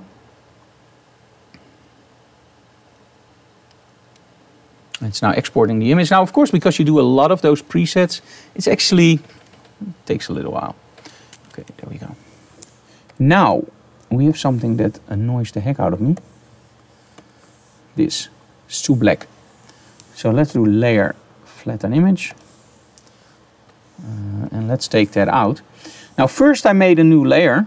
And what I'm going to do is I'm actually going to take it out 100%. There we go. And I'm not going to leave it out 100%, and I'm starting at 0, and I'm actually going to gradually take the effect out. There we go, 80%. So I like this way better. Okay. Now we're not there yet. I want to give it a little bit more of a pump. So let's do layer flatten image, and let's do new layer. And let's go to background. Channels and copy the red channel, Command or Control A depending on PC or Mac. Go to layers and Control V, which should work. One moment, guys. Go here, channel A, O, A, C. Of course, I have to select it, and also copy, Control V. There we go. And now use soft light. You can really immediately see that you have that nice little bump. There we go. And now let's zoom out a little bit. And there we go. So I like this a little bit better than the original, because the original is, I never mind images straight out of the camera, but I always think that when you give a little bit more attention to it, it just drives it a little bit better. Okay, let's not save this. Okay, this one I will do last. I love this shot. The only thing I would not do is borders. And guys, trust me, borders are great when it's on the wall, but I don't want to see borders on my screen. So what I would do is actually make it the tighter crop. And from the back I would tighten it even more and take the frame out. There we go. Now, this is for me way better. I would like to see a little bit more white detail over here. So let's see if there's actually something there. Probably not, because this is a JPEG, so yeah, it's probably all lost. See, there's no detail. Okay, that's a shame. Or maybe in the face, you can get a little bit back. There we go. Okay, so what I would do to make the eyes work way more, because I really love the eyes here, is actually crop way tighter. So what I'm going to do is I'm going to do this. Maybe add a little bit of the ear. There we go. I just love this way more. Now, of course, I lose the hair. If the hair was really important in the shot, don't do it like this. But this way, you can really get that really nice look, and it's more intense. And of course, here you can also copy the red channel just to give that skin a little bit more flare, but then I actually lose highlight. So in this case, don't do it. Okay, final shot. This one. Okay, I like it. I even think that he tried to turn the light on. Am I right?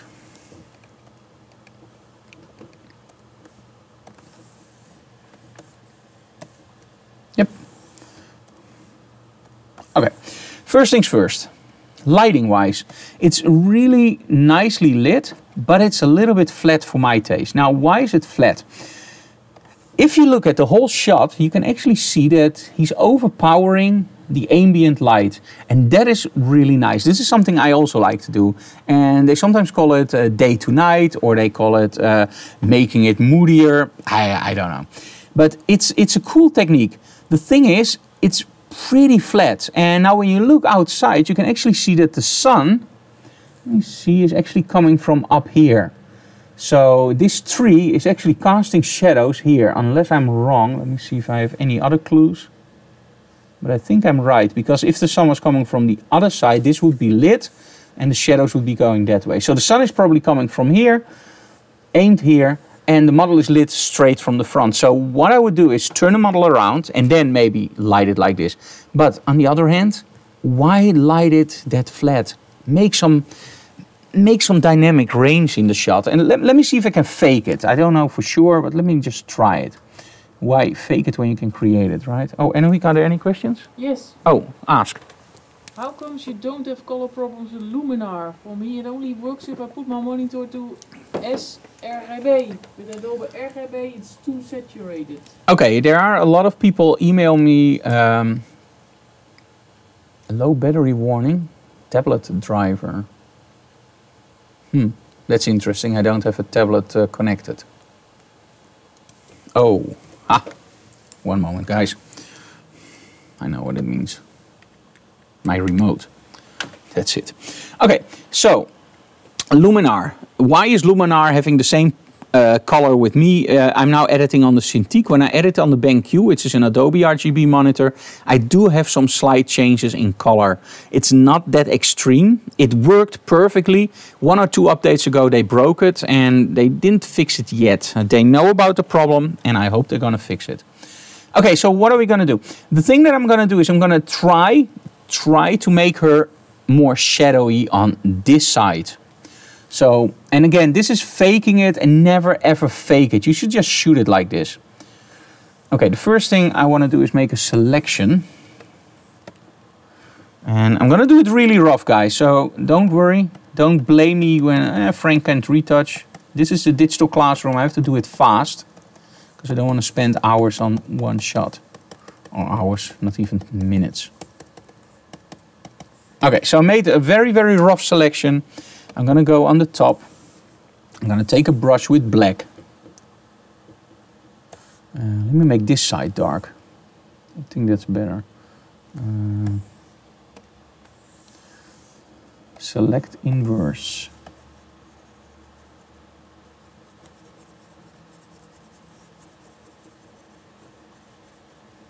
Again, this is incredibly rough, guys. And I don't even know if this is going to work. I never tried this before. So maybe I'm now going down in flames, but hey. When you don't try, you never know, right? And what's better to try when you're live? Oh, my famous last words. Okay, let's deselect. And let's just go into multiply mode. Or soft light, maybe. There we go. Now it's too saturated. Okay, let's go into luminosity.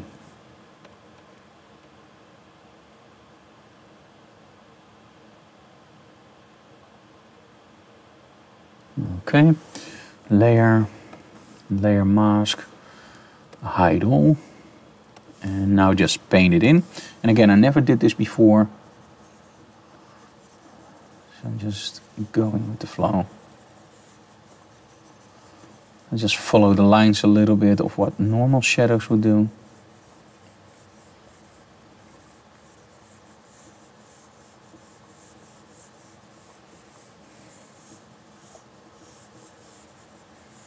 I actually painted everything in again.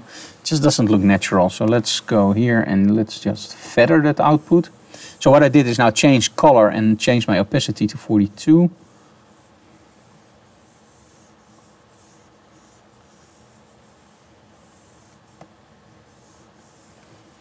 There we go. Well, it's not perfect, but hey, you get the idea, right?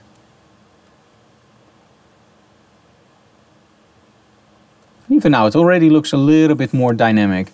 And it's far from perfect again. I'm so sorry for this, guys. Normally, I don't think even this can be done right. But hey, at least it's a little bit more contrasting.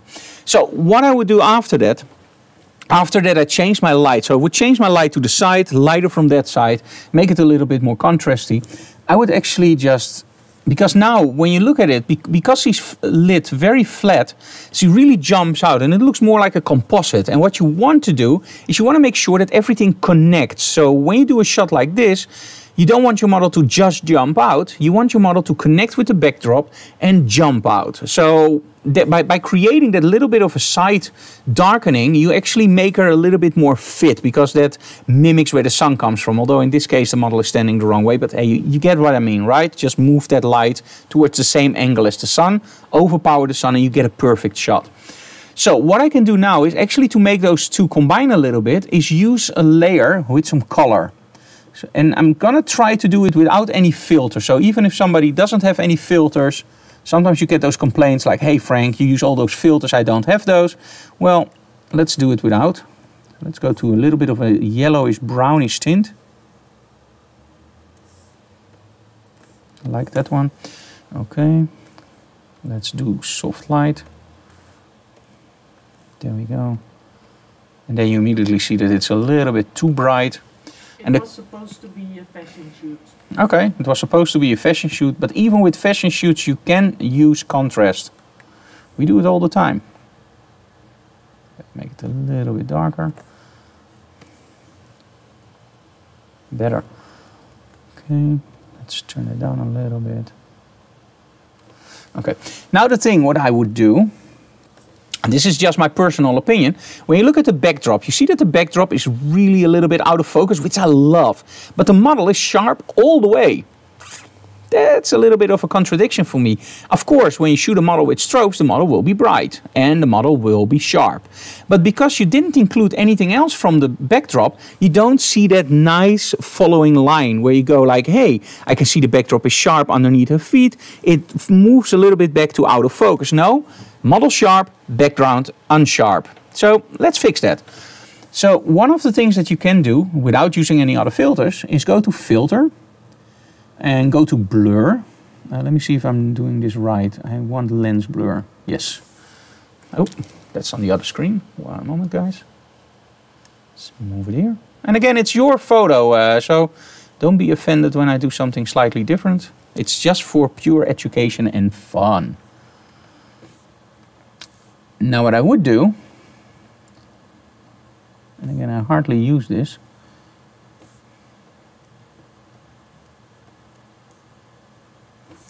let's not do it. I want something else. Filter, where is that? I want my lens blur, but I want it like a tilt and shift. Ah, there we go, tilt shift. Sorry. Okay, just place it on her face. Let's move it down and angle it. And again, this is only my opinion. And don't overdo this, just make it just a little bit. So I want her knees to be a little bit out of focus. And I like to do it with tilt and shift, because I have a little bit more control there. Okay, just see a before and after.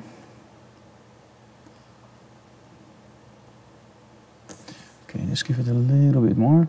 This is a little bit tricky, because if you overdo it, it looks very, very bad. There we go. It shouldn't be really visible. It should be like invisible visible. That's a new term. Now, it should be like you hardly see it until you know it's there. Like if I now disconnect it, there we go. Now you can see that she's a little bit more blurry on the bottom. This will give me a little bit more that sense of, hey, she was there and she's connected. Now the light, let's fix that too. Flatten image. Okay, let's make a new layer. And let's take a white brush. Now in this case we don't want exactly white, but let me just do it white. And why don't we want exactly white? For the very simple reason we tinted the whole image. So what I'm going to do is I'm going to sample a little bit of her dress in white. There we go.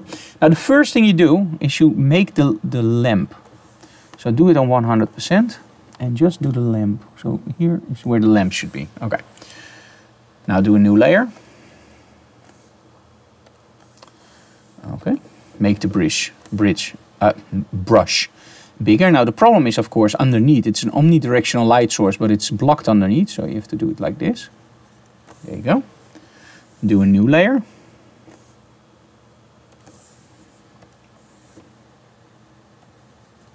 And do it a little bit more like that. There we go.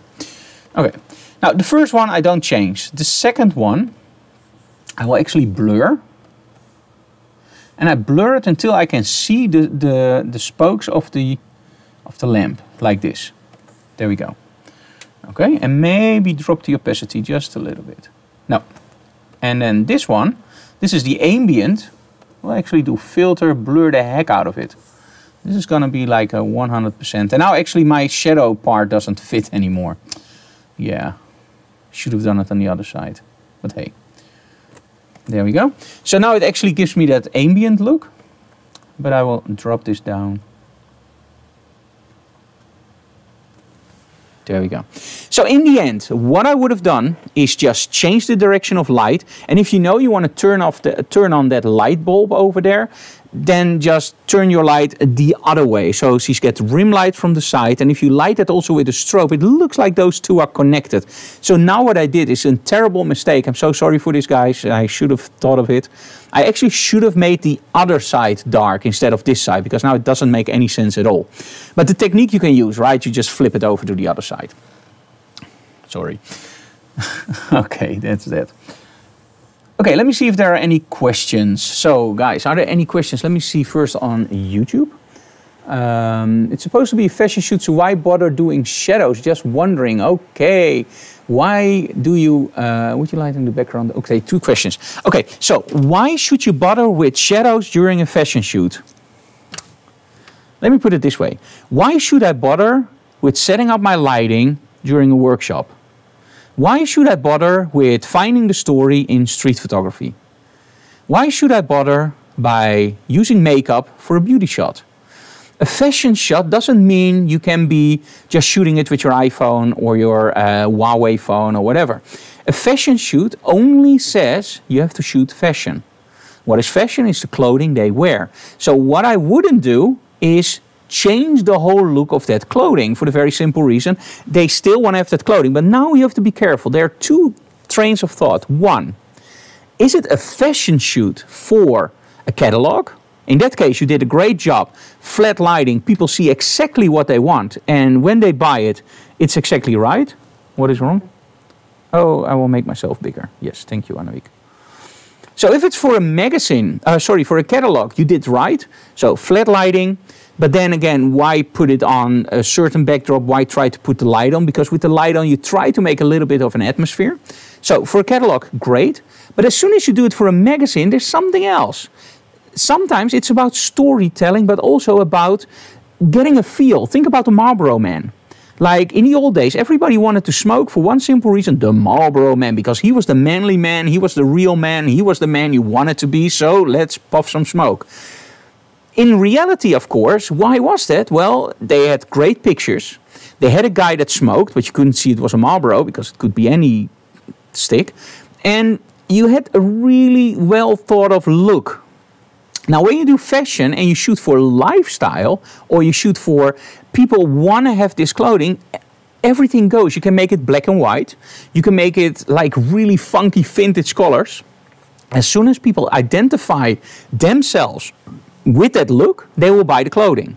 So let's say you want something that's really fun and really outgoing. You shoot it in a circus and you have people around with sugar canes and with clowns. No clowns, but anyway, you know what I mean, right? And she's jumping around and she's having fun.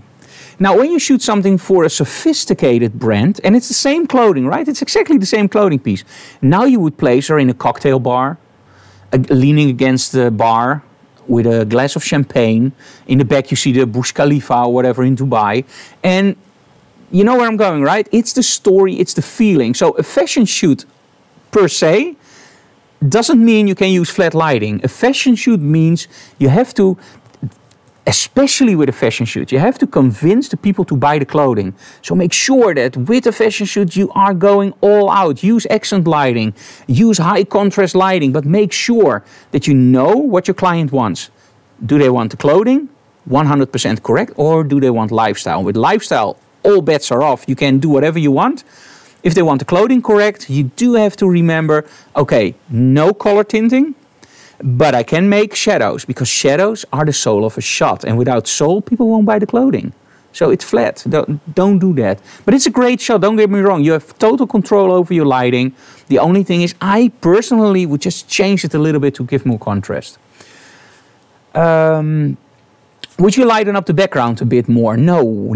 The background was great. I love it that way. So the model really pops out, and that's what you want. You want your attention to the clothing. What I would have done maybe is include a little bit more of the floor of that backdrop, so everything connects a little bit more. Or, that's even better, let her lean against the railing of a bridge, because then you have the perfect connection.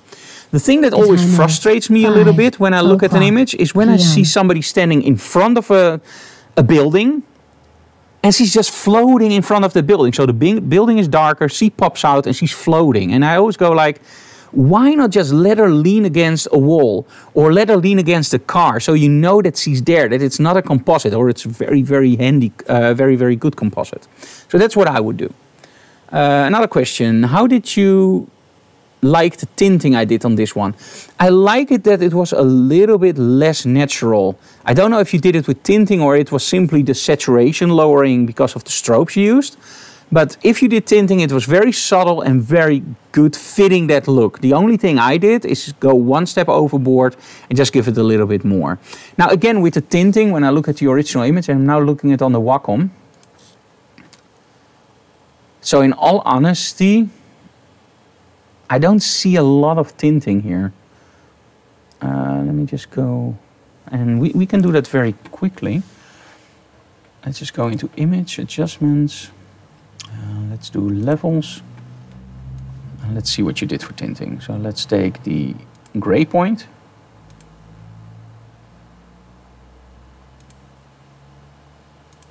You see, you hardly did any tinting, just a little bit. So that's very subtle. So in that case, yeah, sure. And I don't know, you didn't shoot a color checker, I think, in this one. But if I take something that should be gray like this, you come out exactly around where you were. So I wouldn't say it's overdone with tinting, but I like the look of the shot. Don't get me wrong, I absolutely love it. It's just that when I do something like this for a review, I just go a little bit more overboard, just to show you guys what you can do. But the original image, like this, oh, it looks fine. It looks a little bit orangey, which is something I like, especially in the backdrop. It looks like the sun goes down, so I really love that.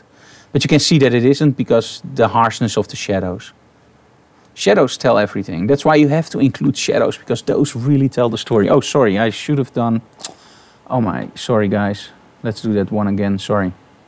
Okay, so he asked me like, how do you like the tinting I did? And what I did is actually did here, go to image adjustments and go to levels. And what I do is I actually take this one, this is the mid-tone, and you just click it on something that's supposed to be gray. So let's do this. And you see that it actually adds just a little bit of change. So he didn't do a lot of tinting. Like this would be a lot of tinting, but just a little bit, just enough. And that's when I said that you can actually see in the building that's a little bit more reddish. So it looks like a sunset, but it's not, because the shadows are really divine. So, and that's not something you see a lot with sunsets, because often then the lighting is a little bit more softer. Sorry, so I have to do that one again. Okay. Anyway, do you have more questions on... So not throw my camera away yet. No, Johan, don't throw your camera away yet. Of course not. You take great shots. But you know what it is when you ask me to retouch an image or review an image, I can't do it like, hey man, I really love this shot, it's great. What I have to do is really dive in and see what else can you do. And in the end, you have a great shot and you have a great shot. You decide which one of the techniques you want to use in that shot. And maybe you go like, hey, I don't want to use it anyway. But overall, the shot was already great. You didn't do anything wrong. The lighting was great. It's just for my taste a little bit flat. But there are a lot of people that love that look. There are people that shoot with ring flashes, and they shoot models with ring flashes all the time because they love that shot. This is a different approach. Anyway, we have some things to say. Oh yeah. Next Sunday, this Sunday, we have a photo walk in Groningen with a model. If you want to join, just let me know in the comments below, or just email me at info@frankdoorhof.com. It's going to be really interesting. It's or our site. It's going to be a model, strobes, location, vintage lenses. It's going to be cool. July 13, we have open museum in Arnhem. That's an open air museum where we do a photo shoot and of course a workshop. It's going to be also really interesting. Everything is going to be really interesting. And for you guys that are in the UK, Germany, Belgium, America, or wherever you guys are, note this, October 26th and October 27th. It's an ultimate weekend, and this one will knock your socks off. The ultimate weekend normally is awesome, is great. It's one of the best things I teach. I think it's the most intensive workshop you can find anywhere on the market. This one will be 1 day in the studio and 1 day in a real castle. We rented the whole castle and we're going to go there with our model. We're going to have kick-ass styling and it's going to be one heck of an experience. The group is limited to 12 people only. It's already online, I think, now at www.frankdoorhof.com. Just go there for the ultimate weekend, October 26th and 27th. You don't want to miss this. If you see the images online, you're going to go like, why didn't I go there? Because with the ultimate weekends, normally with the workshops, we go all out and we give a lot of information. Ultimate weekends are just insane. If you're in the Netherlands and you like what we do, of course, there's a new agenda online. We put it online yesterday for the workshops. Go to our photography workshops website and just look at the new agenda. We have a lot of new stuff. And every 6 months, I change the whole workshops around. So they have the same title. So if you once went to Glamour and you see Glamour again, don't worry. It's a totally different workshop. Because every 6 months, we add new tips, new material. And we just do totally different stuff. Because otherwise, I get bored with myself. That's it for today. I hope you liked it. Leave comments below, smash that like button because we really like that. And of course, subscribe to our channel. But most of all, tell other people about it because that's the way we can grow our channel. If you have any questions more, leave them in the comments below. I will go through them after it's been uploaded to YouTube or processed. And next time, I hope we have the whole Blackmagic stuff working again. It's a little bit of Blackmagic I think I need. So if you're watching and you know anything about Blackmagic, we have a black screen in Wirecast. Help! Because in the software from Blackmagic it works, in Wirecast it's black. If you know what can go on, it's a brand new Windows installation. I've tried it for an hour, tried different drivers, but if you know, please contact me and help me out because this is annoying as heck because Blackmagic actually tells you to reinstall the drivers, which I already did, of course, or reinstall Windows, which I'm not willing to do because probably it's a simple solution. So help me out. Hey guys, thank you so very much for watching. My name is Frank Doorhof. I thank you so much and see you again next time. And now we're going to go offline. Bye guys.